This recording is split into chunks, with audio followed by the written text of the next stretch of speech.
Welcome to e-PG पाठशाला project. भवतां सर्वेषां कृते ईपीजी पाठशाला परियोजनायां सुस्वागतं व्याहरामि। अहं वैद्यसुब्रह्मण्याभिधेयः। अहं राष्ट्रियसंस्कृतसंस्थानस्य वेदव्यासपरिसरे अतिथिप्राध्यापकरूपेण व्याकरणविभागे कार्यरतः अस्मि। अधुना अहम् आद्यन्तौ टकितौ मिदचोन्त्यात् परः स्थानेन्तरतमः इत्येतेषां त्रयाणां सूत्राणां विषये अस्मिन् पाठे भवद्भ्यः बोधयितुम् इच्छामि। अस्मात् पाठात् आदेशागमयोः स्वभावविषये स्पष्टता, आद्यन्तौ टकितौ मिदचोन्त्यात् परः एतयोः सूत्रयोः आगमस्य स्थाननिर्णायकयोः सूत्रयोः विषये स्पष्टता भविष्यति। तथा स्थानेन्तरतमः इति सूत्रेण आदेशस्य प्रवृत्तिनियामकस्य सूत्रस्य च ज्ञानं भविष्यति। तथा यत्र अनेकविधमान्तर्यं तत्र स्थानत आन्तर्यं बलीयः इति परिभाषाम् अधिकृत्य तत्र नानाविधानाम् आन्तर्याणां च विषये च अत्र पाठे अहं प्रतिपादयामि। पाठप्रवेशात् प्राक् पाठमधिकृत्य किञ्चित् परिचयम् आदौ ददामि। शास्त्रे अस्मिन् यद्यपि शब्दस्य नित्यत्वं सिद्धान्तितं, तथापि लघुना उपायेन बहूनां शब्दानां प्रतिपत्तये वर्णेषु उपचयापचय विकाराः प्रकल्पिताः शास्त्रकारैः। उपचयो नाम आधिक्यम्, अपचयो नाम लोपः, विकारो नाम परिवर्तनम्। वर्णे वर्णान्तरस्य योजनम् अत्र शास्त्रे आगमशब्देन संबोध्यते, यस्तु वर्णोपचये अंतर्भवति। श्रूयमानः वर्णः अश्रवणविषयो भवति, यस्तु लोपे अंतर्भवति। एकस्य वर्णस्य स्थाने वर्णान्तरम् आदिष्टं भवति, यदत्र शास्त्रे आदेशशब्देन संबोध्यते, यस्तु वर्णविकारे अंतर्भवति। एवंच अत्र पाठे एतान् आगमादेशान् अधिकृत्य अहं प्रतिपादयामि। ततः प्राक् आदेशागमयोः स्वभावम् अधिकृत्य च ज्ञातव्यम्। शत्रुवदादेशः, मित्रवदागमः इति द्वे उक्ती वर्तेते। इमे उक्ती आदेशागमानां स्वभावबोधके। अतः आदेशः यमुद्दिश्य विहितः तस्य वर्णस्य अथवा तस्य शब्दस्य स्थाने तं वर्णं वा शब्दं वा स्थानिनम् अपनीय प्रवर्तते। आगमस्तु न तथा।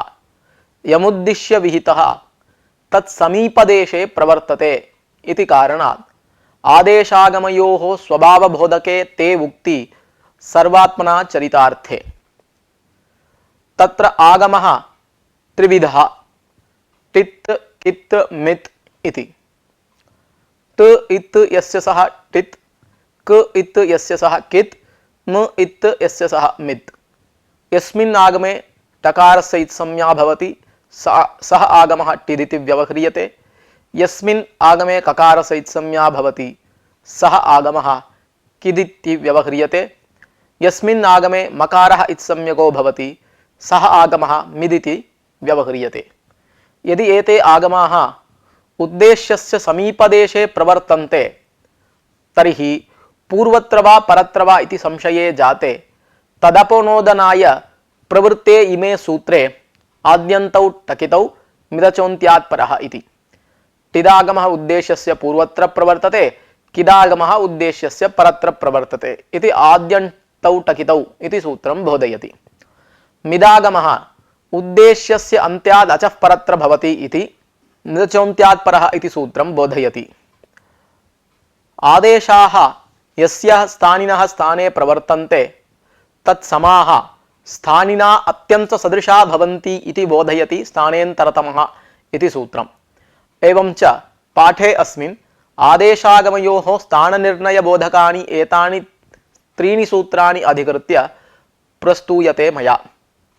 अत्र चर्च्यमानाः विषयबिन्दवः प्रथमः अंशः आद्यन्तौ टकितौ। आद्यन्तौ टकितौ इति सूत्रस्य अर्थः आदौ, तदुत्तरं तिदागमस्य उदाहरणं, तदुत्तरं किदागमस्य उदाहरणम् इति प्रथमे अंशे एते त्रयः अंशाः चर्च्यन्ते। ततः परं द्वितीयः अंशः भवति मिदचोन्त्यात् परः। तस्मिन् अंशे मिदचोन्त्यात् परः इति सूत्रस्य अर्थः, ततः परं मिदागमस्य उदाहरणं। तत्र अंशे उदाहरणद्वयं प्रस्तौमि। ततः परं मिदचोन्त्यात् परः इत्यत्रैव तृतीयः अंशः चर्चनीयः वर्तते। समुदायस्य अन्त्यावयवत्वं बोधितं तस्य मिदागमस्य, तस्य प्रयोजनं किम् इति अत्र चर्च्यते। ततः परं तत्रैव चतुर्थः अंशः कश्चन प्रस्तूयते। अवयवावयवद्वारा समुदायावयवत्वं कुतो न अङ्गीकृतम् अत्र सूत्रे इति कश्चन विचारः अत्र प्रस्तूयते। एते विषयाः मिदचोन्त्यात् परः इति सूत्रान्तर्गताः भवन्ति। ततः परं स्थानेन्तरतमः इति सूत्रमधिकृत्य प्रस्तौमि। तत्र आदौ स्थानेन्तरतमः इति सूत्रस्य अर्थः, द्वितीयः अंशः सूत्रारम्भप्रयोजनं, ततः परं तत्रैव यत्र अनेकविधमान्तर्यं तत्र साणन्ता आन्तर्यं बलीयः इति परिभाषायाः आरम्भः विवरणं च प्रस्तूयते। ततः परं नानाविध आन्तर्यम् अधिकृत्य च प्रस्तौमि।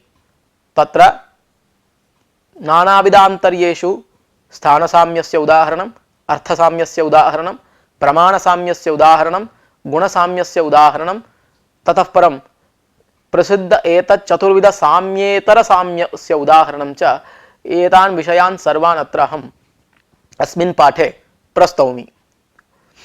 इत ऊर्ध्वं पाठे वयं प्रविशामः।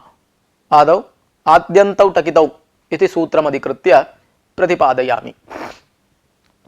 आद्यन्तौ टकितौ इति सूत्रस्य अर्थः कः? आद्यन्तौ टकितौ इति हि सूत्रम्।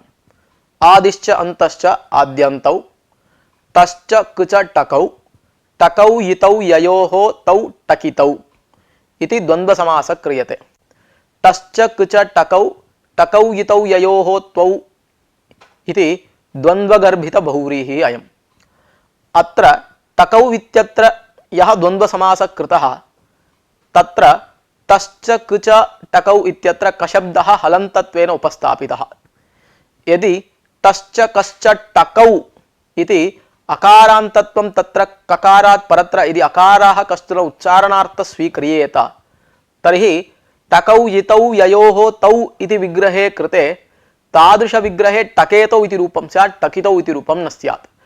अतः सूत्रे टकितौ इति शब्दश्रवणात् तश्च कुच टकौ इति तत्र ककारात् परत्र अकारः उच्चारणार्थतया कश्चन अतिरिक्तः न कल्प्यते इत्यपि कश्चन विषयः अत्र सूक्ष्मः विषयः द्रष्टव्यः वर्तते। ततः परं द्वन्द्वान्ते श्रूयमाणः प्रत्येकम् अभिसम्बध्यते इति न्यायेन इत् इत्येतत् टकार ककाराभ्यां सह अन्वेति। तथा च टकितौ इत्यस्मात् शब्दात् टित्कितौ इत्यर्थः लब्धः। एवं च टिदागमः उद्देश्यस्य आद्यावयवः सन् प्रवर्तते, किदागमः उद्देश्यस्य अन्तावयवः सन् च प्रवर्तते इत्यर्थः अस्मात् आद्यन्तौ टकितौ इत्यस्मात् सूत्रात् लभ्यते। अस्य सूत्रस्य उदाहरणमुखेन विवरणम् अत्र क्रियते। आदौ टिदागमस्य उदाहरणं पश्यामः। ह्रस्वनद्यापो नुट् इति सूत्रम्। ह्रस्वान्तात् नद्यन्तात् आबन्तात् च अंगात् परस्य आमः नुडागमं विदधाति इदं सूत्रम्। राम इत्यस्मात् प्रातिपदिकात् षष्ठी बहुवचने आम् प्रत्यये कृते राम आम् इति स्थिते ह्रस्वान्ताद् अंगात् आम् प्रत्ययः परत्र वर्तते इति कारणात् ह्रस्वनद्यापो नुट् इति सूत्रेण आम् प्रत्ययस्य नुडागमः प्रवर्तते। नुडागमे टकारस्य हलन्त्यमिति सूत्रेण इत्संज्ञा भवति। उकारस्य उपदेशे अजनुनासिकयित् इत्यनेन सूत्रेण इत्संज्ञा भवति। अत्र नकारमात्रम् अवशिष्यते। इदानीम् अत्र नुडागमे टकारस्य इत्संज्ञाया सत्वात् अयम् आगमः टित् भवति।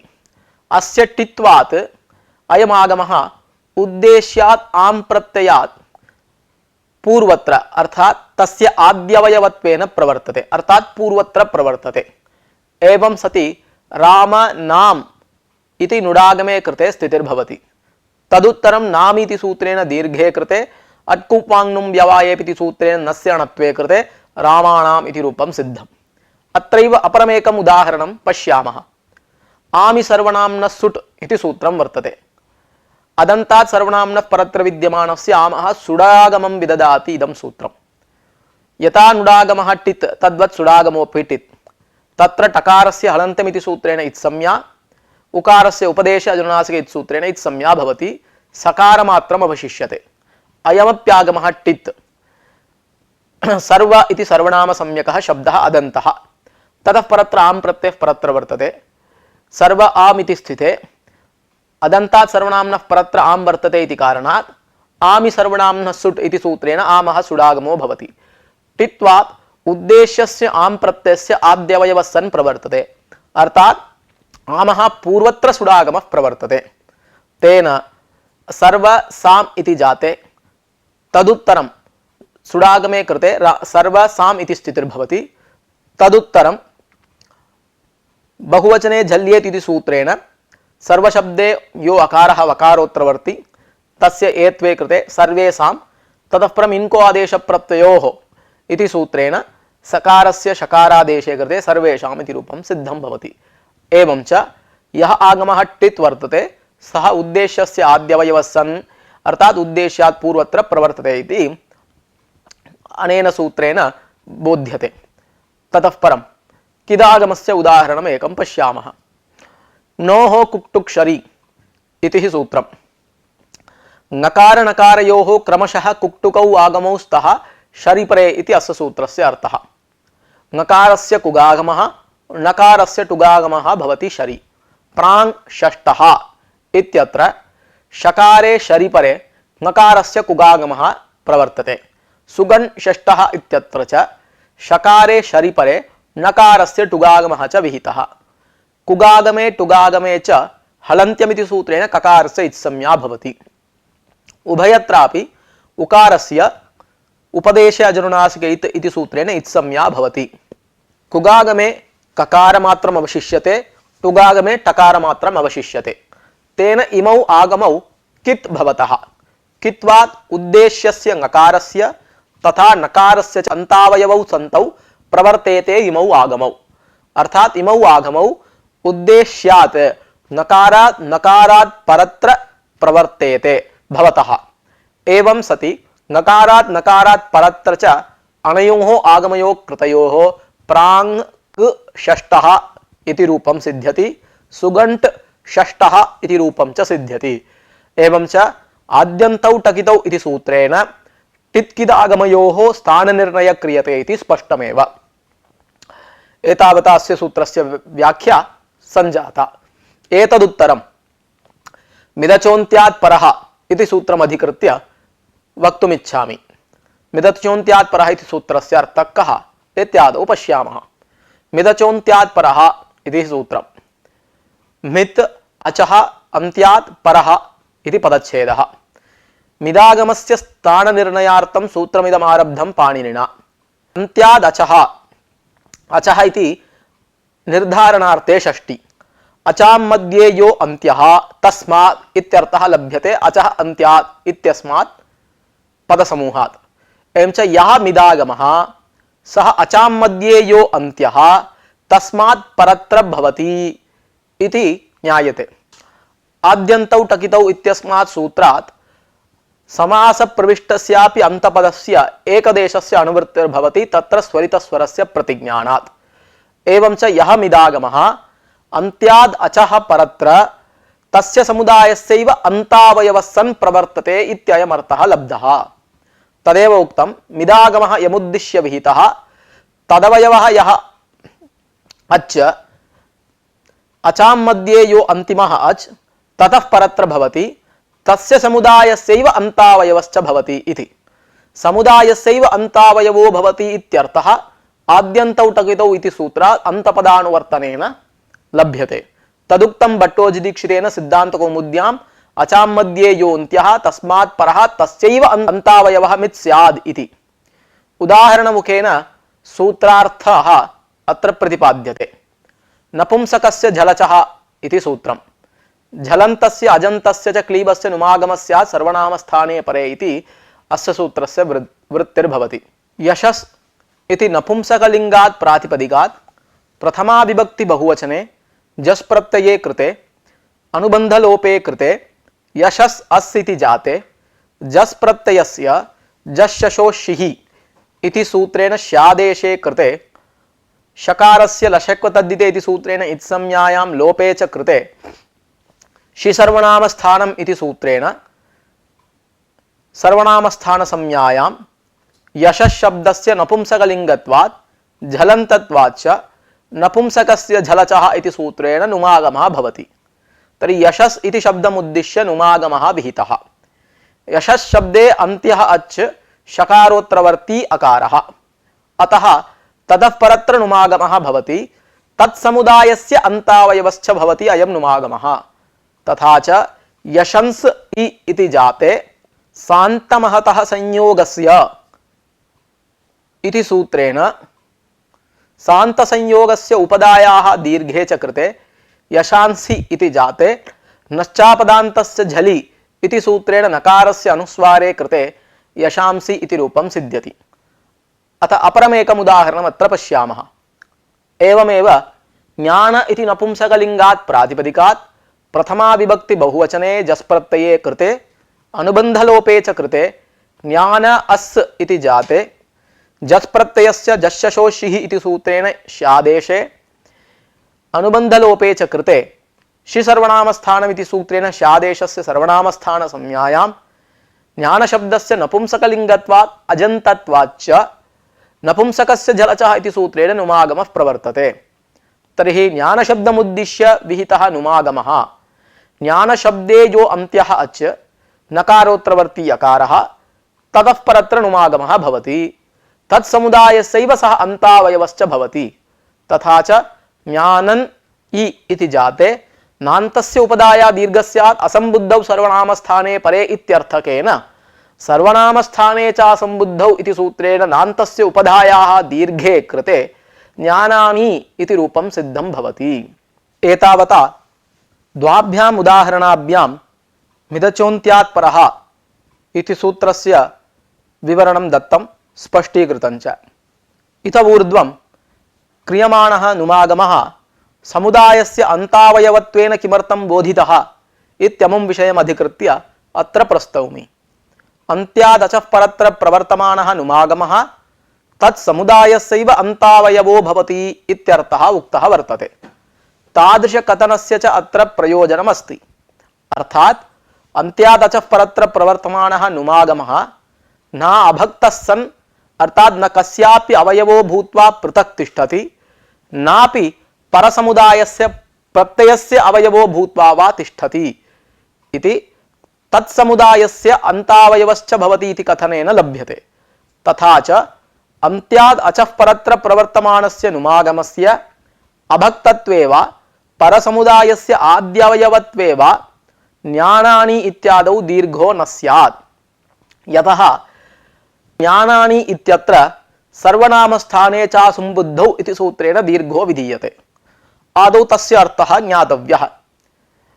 नान्तस्य उपदायाः दीर्घस्यात् असंबुद्धौ सर्वनामस्थाने परे इति तस्य सूत्रस्य अर्थः। ज्ञान जस् इत्यवस्थायां जसः शिभाव क्रियते, शिभावोत्तरम् अनुबंधलोपे कृते ज्ञान इति जायते। तत्र शिभावस्य सर्वनामस्थान संज्ञा कृता। सर्वनामस्थान सम्यकं प्रत्ययं निमित्तीकृत्य नपुंसकस्य जलचः इति सूत्रेण ज्ञान शब्दस्य अजन्तत्वात् क्लीबत्वात् नुमागम क्रियते सर्वनामस्थान सम्यकं प्रत्ययं निमित्तीकृत्य। तर्हि अयं नुमागमः यदि नापि प्रकृतेः अवयवः सन् प्रकृतिं सम्बध्य वा अथवा प्रत्ययं सम्बध्य वा यदि न तिष्ठेत्, पृथगेव तिष्ठेत्, तर्हि ज्ञान शब्दस्य अकारान्तत्वमेव स्यात्। अर्थात् ज्ञान इति अत्र एकः समुदायः, नकारः पृथक् तिष्ठति, ततः परं प्रत्ययभागः च पृथक् तिष्ठति। तथा च अस्मिन् लक्ष्ये त्रयः भागाः आयान्ति।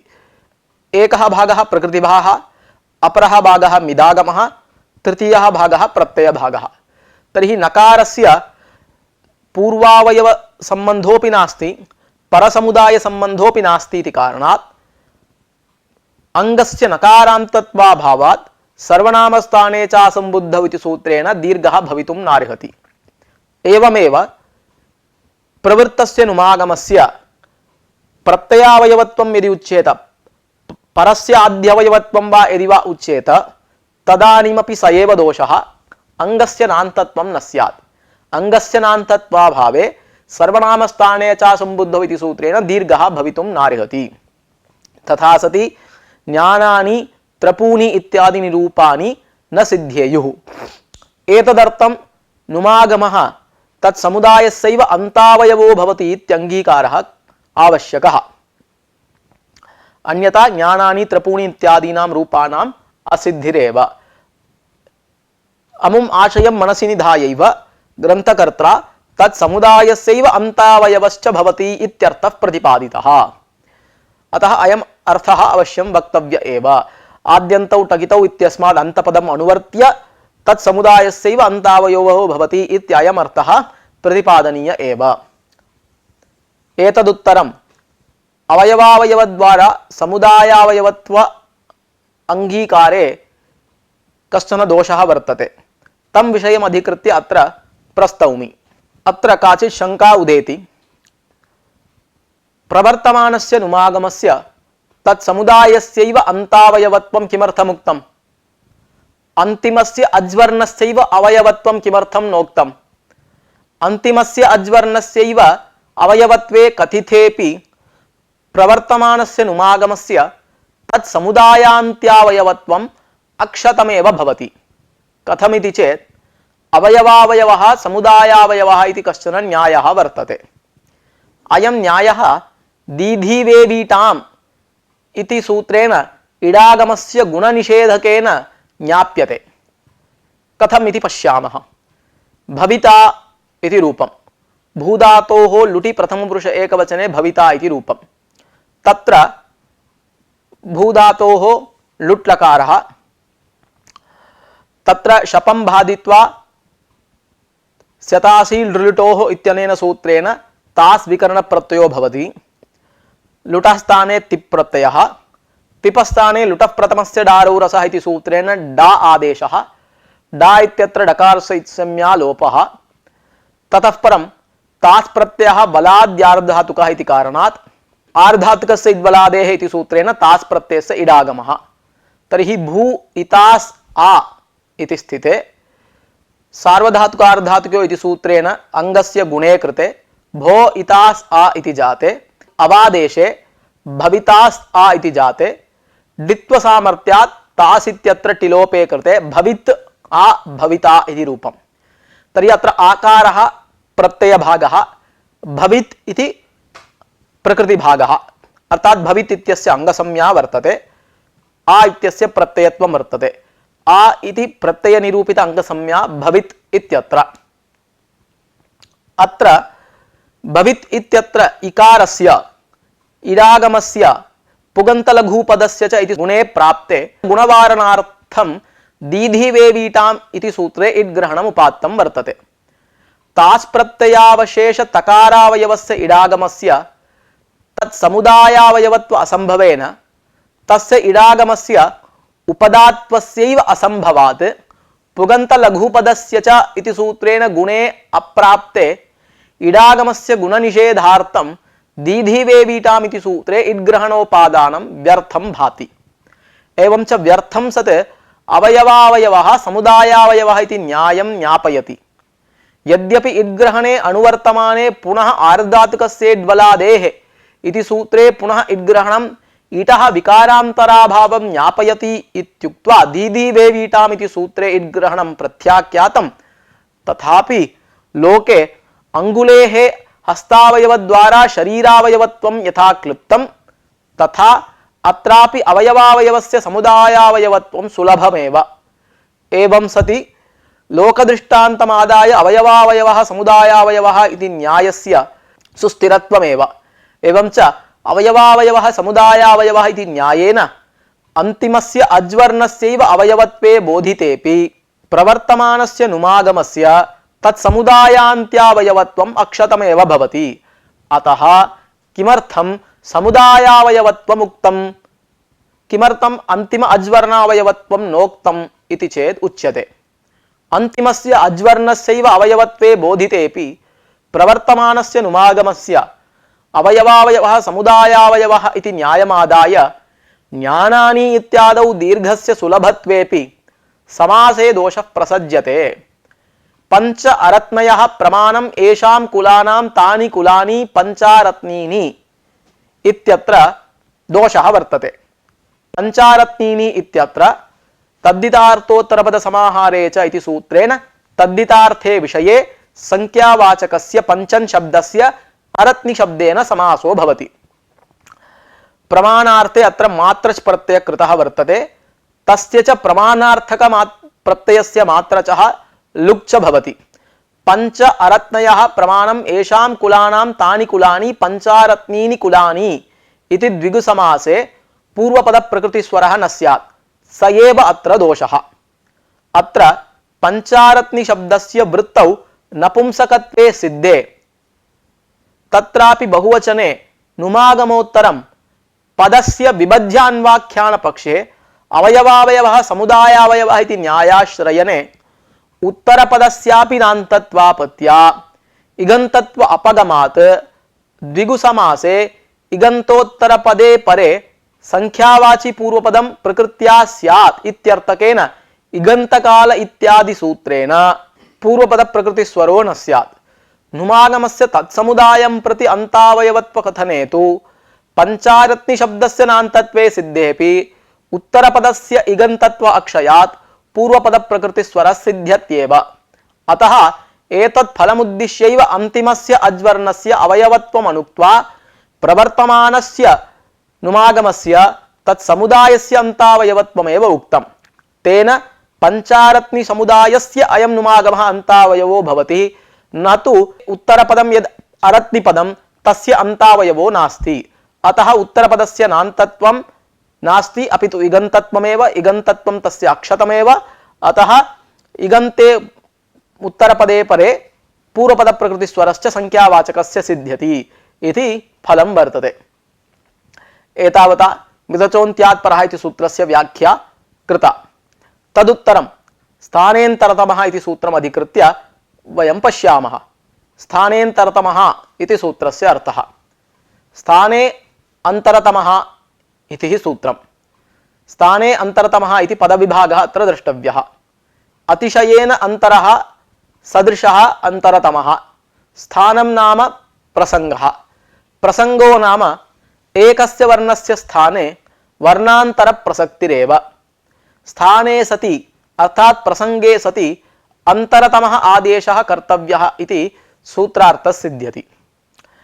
इदं सूत्रं किमर्थम् आरब्धम् इति विचारम् अत्र कुर्मः। वर्णस्य स्थानिनः स्थाने यदा अनेके आदेशाः प्रवर्तन्ते युगपत्, तस्य स्थानिनः स्थाने अनेकेषां वर्णानाम् आदेशनस्य असंभवात् पर्यायापत्या अनियमे प्राप्ते तदा स्थानिनः स्थाने एकस्य आदेशस्य नियमनाय सूत्रमिदम् आरब्धम्। एकस्य वर्णस्य स्थानिनः स्थाने यदा अनेके आदेशाः प्रवर्तन्ते तदा तस्य स्थानिनः स्थाने तेन स्थानिना सदृशतमः आदेश एव कर्तव्यः इति बोध्यते अनेन सूत्रेण। तेन यः आदेशः स्थानिना सदृशो नास्ति सः तस्य स्थाने न प्रवर्तते। उदाहरणमुखेन अयं विषयः प्रतिपाद्यते अत्र। इको यनचि इति हि सूत्रं सुप्रसिद्धं सूत्रम्। एकः स्थाने यनादेशो विधीयते अज्वर्णे परे अनेन सूत्रेण। सुधी उपास्यः इत्यस्मिन् लक्ष्ये ईकारः इग्वर्णः, तस्य स्थाने यनादेशः विधीयते। एकस्य इकः ईकारस्य स्थानिनः अनेके आदेशाः यन्प्रत्याहार घटकाः यावारा ल एते वर्णाः प्रवृत्ताः। ईकारेण स्थानिना सदृशतमः आदेशः तस्य स्थाने कर्तव्यः स्थानेन्तरतमः इति सूत्रानुसारम्। एवं च ईकारेण स्थानिना सदृशतमः आदेशः यकार एव। ईकारः तालव्यः, यकारोऽपि तालव्यः। अतः ईकारस्य स्थाने यकारः प्रवर्तते।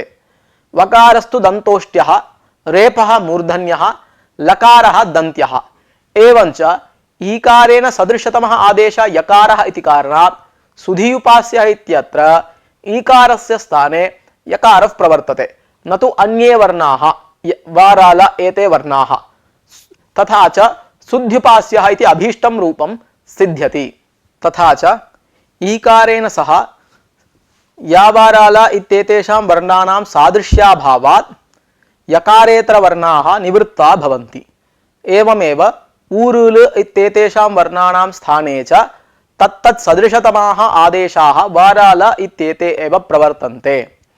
अतः इदं सूत्रम् आरब्धं वर्तते एकस्य स्थानिनः स्थाने सदृशतम आदेश विधानाय प्रवर्तनाय। एतदुत्तरं यत्र अनेकविधमान्तर्यं तत्र स्थानत आन्तर्यं बलीयः इति परिभाषाम् अधिकृत्य अत्र प्रस्तौमि। स्थानेन्तरतमः इति सूत्रं किं कथयति? यदा एकस्य स्थानिनः स्थाने अनेके आदेशाः प्रवर्तन्ते तदानीं स्थानिना सदृशतमः आदेशः कर्तव्यः इति। एवमुक्तेपि क्वचित् दोषः प्रवर्तते। कथं केन रूपेण? यत्र एकस्य स्थानिनः स्थाने सादृश्यमादाय पुनः बहवः आदेशाः प्रवर्तन्ते तत्रापि युगपत् तस्य स्थानिनः स्थाने अनेकेषां वर्णानाम् आदेशनस्य असंभवात् पर्यायापत्या अनियमे प्राप्ते तदा तस्य स्थानिनः स्थाने स्थानिना सह यस्य आदेशस्य स्थानसाम्यमस्ति स एव आदेशः यथा स्यात् इति नियमनाय परिभाषेयम् आरब्धा वर्तते यत्र अनेकविधमान्तर्यं तत्र स्थानत आन्तर्यं बलीयः इति। उदाहरणमुखेन पुनः इमां परिभाषाम् अत्र स्पष्टीकुर्मः। जिजये इत्यस्मात् धातोः परत्र एरच् इति सूत्रेण अच् प्रत्यये कृते जि अ इति जाते सार्वधातुक आर्धधातुकयोः इति सूत्रेण गुणः प्रवर्तते। अत्र गुणः इति संज्ञा आकार इकार औकाराणां विद्यते। जि अ इत्यवस्थायाम् इकारस्य स्थाने सदृशतमः आदेशः कर्तव्यः इति स्थानेन्तरतमः इति सूत्रेण उक्तत्वात् सादृश्यात् अकारोऽपि प्राप्तः एकारोऽपि प्राप्तः। इकारेण अकारस्य मात्रा साम्यमस्ति। इकारः एकमात्रिकः अकारोऽप्येकमात्रिकः अतः इकारेण अकारस्य मात्रा साम्यमस्ति। इकारेण एकारस्यापि स्थान साम्यं वर्तते। इकारः तालव्यः एकारोऽपि कण्ठतालव्यः अतः इकारेण एकारस्य स्थानसाम्यम् अस्ति। अतः इकारस्य स्थाने अकारोऽपि प्राप्तः एकारोऽपि प्राप्तः। तर्हि कः आदेशः इकारस्य स्थाने कर्तव्यः? यतः अत्र पुनः साम्यमादाय सादृश्यमादाय द्वौ आदेशौ प्रवर्तेते अत्र इकारस्य स्थाने। तथा च परिभाषा इयं किं बोधयति? यत्र नानासाम्यं पुरस्कृत्य एकस्य स्थानिनः स्थाने बहवः आदेशाः प्राप्नुवन्ति तदा यस्य आदेशस्य स्थानिना सह स्थानसाम्यमस्ति सः आदेशः तस्य स्थानिनः स्थाने कर्तव्य इति। प्रकृते तु इकारेण स्थानसाम्यम् एकारस्यैव वर्तते न तु अकारस्य इत्यतः जि अ इत्यस्मिन् लक्ष्ये इकारस्य स्थाने एकारादेशे जे अ इति जाते अयादेशे च कृते जयः इति रूपं सिद्ध्यति। एवं च नानाविधसाम्यम् आदाय अनेकादेश प्रसक्ति स्थले अतिप्रसक्ति वारणाय परिभाषेयम् आरब्धा इति स्पष्टं जातम्। ततः परं पूर्वोक्त परिभाषारम्भात् वयं ज्ञातुं शक्नुमः बहुविधसाम्यानि वर्तन्ते इति। अतएव परिभाषा सा सार्थकी भवति। एकविधमेव साम्यं तर्हि अस्याः परिभाषायाः आरम्भने न किञ्चित् प्रयोजनं स्यात्। अतः एतत् परिभाषायाः सत्वादेव वयं ज्ञातुं शक्नुमः बहुविधसाम्यानि वर्तन्ते इति। तर्हि कानि च तानि साम्यानि इति प्रश्नः मनसि उदेति। तस्य समाधानम् उच्यते। मुख्यतः साम्यं चतुर्विधं: स्थानसाम्यम्, अर्थसाम्यं, प्रमाणसाम्यं, गुणसाम्यम् इति। स्थानसाम्यस्य उदाहरणं तु उक्तम् इको एनचि इति सूत्रमेव, तदधिकृत्य पूर्वमेव प्रतिपादितम्। इत ऊर्ध्वम् अर्थसाम्यम् अधिकृत्य प्रतिपादयामि। अथ अर्थसाम्यस्य उदाहरणम्। अर्थसाम्यस्य उदाहरणं तु तृज्वत् क्रोष्टुः इति सूत्रम्। क्रोष्टु इति उकारान्तोऽयं शब्दः तृजन्तवद्भवति सर्वनामस्थाने परे इति तदर्थः। तृजन्ताः शब्दास्तु बहवः सन्ति। भोक्तृ, गन्तृ, मातृ, दातृ, क्रोष्टृ इत्येवमादयः। एवं च क्रोष्टु इति उकारान्तस्य शब्दस्य स्थाने कः तृजन्तः आदेशत्वेन भवति इति संशये जाते क्रोष्टु शब्दः शृगालवाचकः। क्रोष्टु शब्दः तृजन्तोऽपि शृगालवाचकः।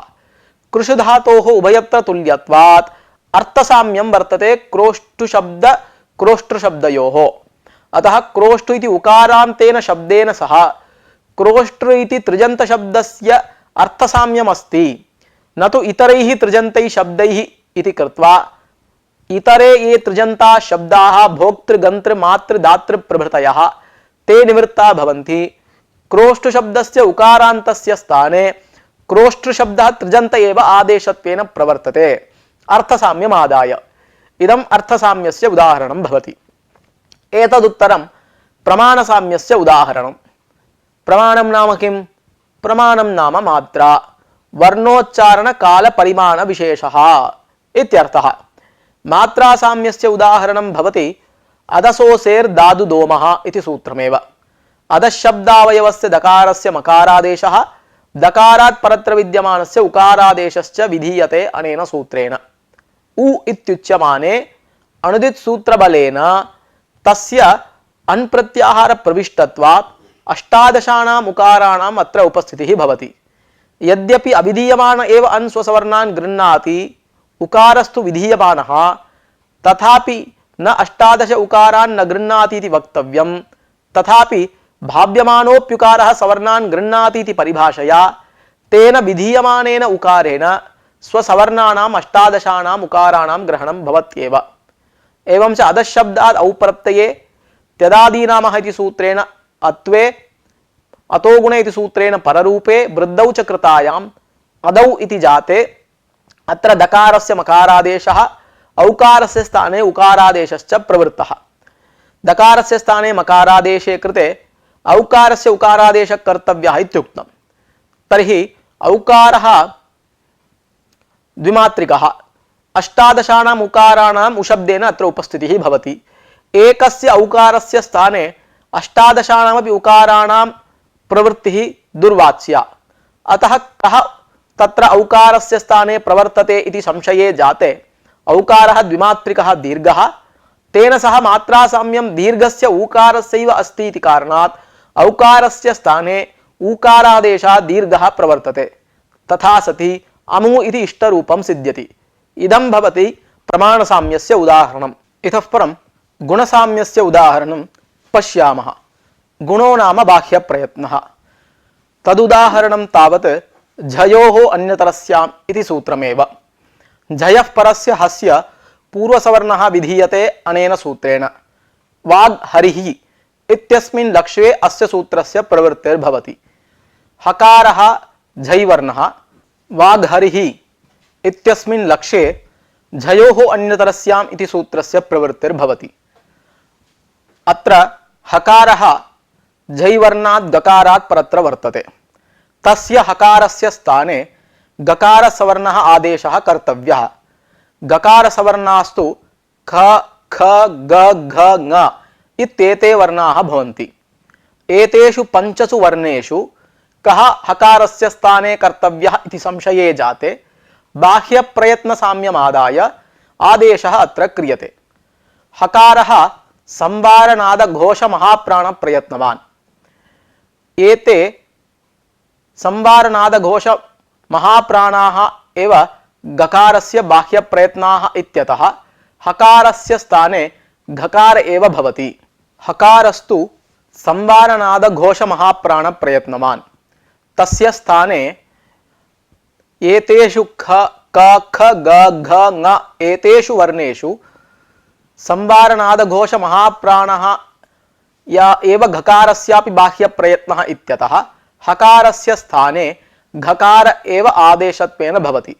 अन्ये क, ख, ग, ङ एते वर्णाः निवर्तन्ते। ककार, गकार, ङकाराणाम् एतेषां वर्णानाम् अल्पप्राणप्रयत्नवत्वात् ते न प्रवर्तन्ते हकारस्य स्थाने। खकारः यद्यपि महाप्राण प्रयत्नवान् तथापि विवार श्वास अघोष प्रयत्नवत्वात् सोपि हकारस्य स्थाने न प्रवर्तते निवर्तते एव।